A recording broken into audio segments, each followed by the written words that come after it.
நற்பவி நலம் பெறுவோம் வளம் பெறுவோம். இந்த காணொலியை பார்த்து கொண்டிருக்கும் அன்பு நெஞ்சங்களுக்கும் சப்ஸ்கிரைப் செய்த சொந்தங்களுக்கும் சேர்வராகினி அறக்கட்டளையின் சார்பாக பொன் பரமேஸ்வர சுவாமியின் ஆசீர்வாதங்கள், நன்றிகள். சாய்ராம்.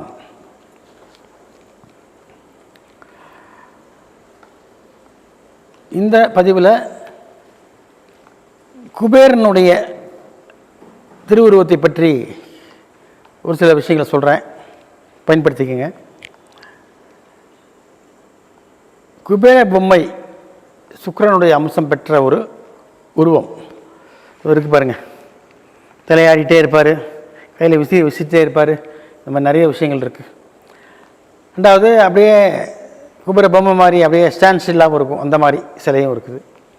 இதெல்லாம் நம்ம சீனத்தில் ஃபெங்ஷுயின்னு சொல்லக்கூடிய ஒரு முறை மெத்தட், அதில் இதை பயன்படுத்துகிறாங்க. செல்வ வளம் பெருகுவதற்கும் வீட்டிலே நமக்கு இகபர சுகங்கள் அனுபவிப்பதற்கும் குபேர பொம்மையை பயன்படுத்துகிறாங்க. இது நம்பிக்கையா இல்லை நிஜமா அப்படின்னு கேட்டால் ரெண்டும் தான். எந்த ஒரு விஷயத்தையும் நம்ம நம்பினா தான் அது நிஜமாக மாறும். நிஜமாக இருந்தால் தான் முதல்ல நீங்களால் அதை நம்பவும் முடியும். நிஜமாகிறதுங்கிற மாதிரி நிஜம் உண்மையாகிறது, இல்லை என்ன சொல்கிறது, உண்மை நிஜமாகிறது, ரெண்டும் ஒன்று தான். ஆனால் அது முயற்சினாலேயா அப்படின்னு பார்த்தா ரெண்டும். முயற்சியும் உனக்கு இருந்தால் தான் அது கிடைக்கும். எல்லாருக்கும் அந்த விஷயம் கிடைக்காது. இப்போ நம்ம இந்த காணொலி போட்டிருக்கோம், எத்தனை பேர் நீங்கள் பார்க்குறீங்கன்னு தெரியலையே. இதை பார்த்தவங்க எத்தனை பேர் இதை பயன்படுத்துறீங்க, அதுவும் நம்மளால் சொல்ல முடியாது இல்லையா. உங்களுடைய விதி பிரகாரம் உங்களுடைய மதிப்பு போகிற வழியில் தான் எல்லாமே போகும். விதி மதி கதி ஜதி இதை பற்றி நம்ம ஏற்கனவே நிறைய பேசியிருக்கோம். அப்போ இந்த குபேர பொம்மையை பற்றி இப்போ பார்ப்போம். குபேரன் என்று சொல்லக்கூடிய செல்வத்திற்கு உண்டான கடவுள். அள்ளி அள்ளி கொடுப்பாராம், அளந்து கொடுக்க மாட்டார், அள்ளி அள்ளி கொடுப்பார். அவரை நாம் தக்க வைத்து கொண்டால் மட்டுமே. அதை எப்படி தக்க வைத்துக்கொள்வது? அதுக்கு தனியாக அவருக்குன்னு ஒரு மந்திரம் ஒன்று இருக்குது. ஓம் யக்ஷாய குபேராய வைஷ்ரவணாய தனதான்யாதிபதையே தனதான்ய ஸ்மதிமே தேகி தாபய ஸ்வாஹா. இதுதான் அந்த குபேரனுடைய காயத்ரி மந்திரம். இதை நம்ம பௌர்ணமி அமாவாசை தினத்தில் அல்லது வெள்ளிக்கிழமைகளில் அல்லது தினமுமே சுக்கிரஹோரைன்னு ஒன்று வரும். அந்த சுக்கிரஹோரையில் இந்த மந்திரத்தை சொல்லிக்கொண்டே நாம் குபேரனையும் மகாலட்சுமியையும் குபேரலட்சுமியையும் நாம் மனதார வணங்கினால் நமக்கு நாம் எதிர்பார்த்த அளவுக்கு பொருளாதார வளர்ச்சி ஏற்படும். அப்போ இந்த குபேர பொம்மை வாங்கி எப்படி வைக்கணும்? சாமி ஒன்று வச்சிடலாமா, இல்லை அது வைக்கிறதுக்கு எங்கே வைக்கலான்னு நிறைய பேர் கேட்குறாங்க. குபேர பொம்மையை வாங்கினீங்கன்னா நீங்கள் முக்கியமாக உங்களுடைய வீட்டுக்குள்ளே மெயின் ஹால்னு சொல்லுவாங்க இல்லையா, ட்ராயிங் ஹால், அங்கே உங்களுடைய வீட்டின் முகப்பை பார்த்த மாதிரி, அதாவது என்ட்ரன்ஸை பார்த்த மாதிரி இருக்கணும். அதாவது எதிர்ப்பும்பாங்க, வெல்கமிங் த வெல்த், அது பொருளாதாரத்தை வரவேற்கக்கூடிய ஒரு விதமாக உங்களுடைய முன் வாசலை பார்த்த மாதிரி வீட்டுக்குள்ளே இருந்து வெளியே பார்த்த மாதிரி இருக்கணும். வெளியே இருந்து உள்ளே பார்த்த மாதிரி வைக்கக்கூடாது. வச்சிங்கன்னா இருக்கிறது பூரா வெளியே போயிடும். இப்போ வெளியே இருந்து நம்ம வரக்கூடிய செல்வங்களை வரவேற்கும் அளவிற்காக அந்த உங்களுடைய வீட்டில் இருக்கக்கூடிய முன்னால் இருக்கக்கூடிய அந்த அறையில், டிராயிங் ஹால்னு சொல்லுவாங்க, அதில் உங்களுடைய வாசலை பார்த்த மாதிரி வைக்க வேண்டும். அதே போல் உங்கள் அலுவலகத்தில் அப்படித்தான். அலுவலகத்தில் பார்த்திங்கன்னா அவங்க எம்டி ரூமில் இருக்கும், நிறைய இடத்துல நிறைய இடங்களில் இந்த வரவேற்பறை ரிசப்ஷனிஸ்ட் இருக்கக்கூடிய இடத்துல இருக்கும்.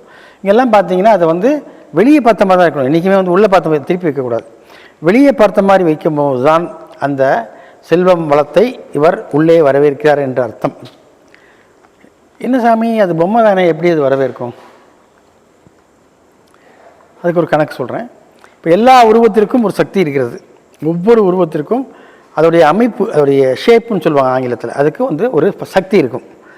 அப்போது அதே போல் இந்த குபேர பொம்மை என்று சொல்லக்கூடிய இந்த உருவத்திற்கு, அதாவது மொட்டை மண்டை, தொப்பையோட நல்ல வாயை திறந்து காது கிளி சிரிக்கிற மாதிரிலாம் இருக்கும்.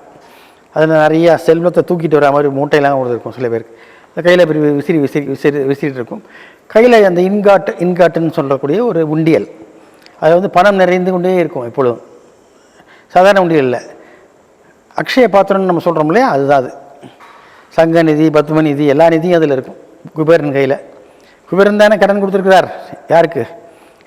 திருப்பதி வெங்கடாஜலபதிக்கு. அவர் திருமணத்திற்கு கடன் கொடுத்து இன்னமே கடனாளியாக தானே இருக்கிறார் பெருமாள். யார்கிட்ட? குபேரன்கிட்ட. அப்போது இந்த குபேரனை நம்ம வரவழைக்கிறதுக்கு இதுதான் வழி. ஸோ குபேரனுடைய அம்சம் பெற்ற சில பூக்களும் இருக்கின்றன. அதில் முதலிடம் வகிப்பது நாகலிங்கப்பூ. நாகலிங்கப்பூ மற்றும் மல்லிகைப்பூ, குண்டு மல்லின்னு சொல்லுவாங்க. இது ரெண்டிலும் அதிகமாக, அது இல்லாமல் பவளமல்லின்னு சொல்லலாம். இது 3 பூக்களிலும் குபேரனுடைய வாசம் செய்யக்கூடிய வாசனையான மலர்கள். வாசனை, அந்த வாசனையில் தானே அந்த குபேரனுடைய வாசமே இருக்கிறது இல்லையா? இப்போ ஒருத்தர் வந்து மனசு மயங்குறாங்க. இப்போ நம்ம ரோட்லேயே நடந்து போகிறோம், நம்ம அங்கேயாவது ஒரு பருப்பு வடை போடுறாங்க, சூடாக போட்டால் என்ன வாசனை நம்ம இழுக்குது இல்லை?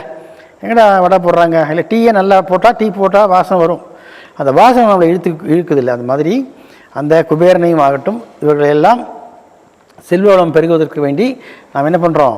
வீட்டில் அந்த வரவேற்பு அறையில் நாம் இந்த சொன்ன மலர்கள் இருக்கு இல்லையா, குண்டு மல்லி, இல்லை பவழமல்லி, இல்லைன்னா நாகலிங்கப்பூ, இவற்றை எங்கே வைக்கணும்? உங்களுடைய வரவேற்பு அறையில் வைத்து அதற்கு பக்கத்தில் வெளியே பார்த்த மாதிரி குபேர பொம்மையை வைத்தீர்களானால் கண்டிப்பாக உங்களுக்கு செல்வம் கொட்டுலாம் கொட்டாதுங்க. உங்களுக்கு தேவைக்கு கிடைக்கும், அவ்வளோதான். அது போதுமே. டெய்லி நமக்கு வந்து சோறு கிடச்சா போதும். ஒரேடியாக நமக்கு சோத்தை பொங்கி வீட்டில் நம்ம ஸ்டோர் பண்ண முடியாதுல்ல. அது மாதிரி இந்த மாதிரி சில நுணுக்கங்கள், சூட்சுமங்கள் இருக்கின்றன. இதை நாம் பயன்படுத்தி கொள்ளலாம். இந்த பொம்மை உங்களுக்கு எல்லா கடையிலையும் கிடைக்கும். அந்த பெரிய அந்த டியூட்டி பேட் ஷாப்பில், இந்த மாதிரி ஃபேன்சி ஸ்டோரில் கிடைக்கும். வாங்கி கூட நீங்கள் வச்சுக்கலாம். ஆனால் வாங்குறதுக்கு ஒரு நேரம் இருக்குது, அது ஒன்று சொல்கிறேன், நல்லா புரிஞ்சுக்குங்க. எந்த ஒரு இந்த மாதிரி செல்வம் சம்பந்தப்பட்ட செழிப்பு தரக்கூடிய சில பொருள்களை வாங்குவதும் சரி, கடன் வாங்குவதாலும் சரி, கடன் கொடுப்பதில்லை, கடன் வாங்குவதாலும் சரி, எல்லாமே என்ன செய்யணும்?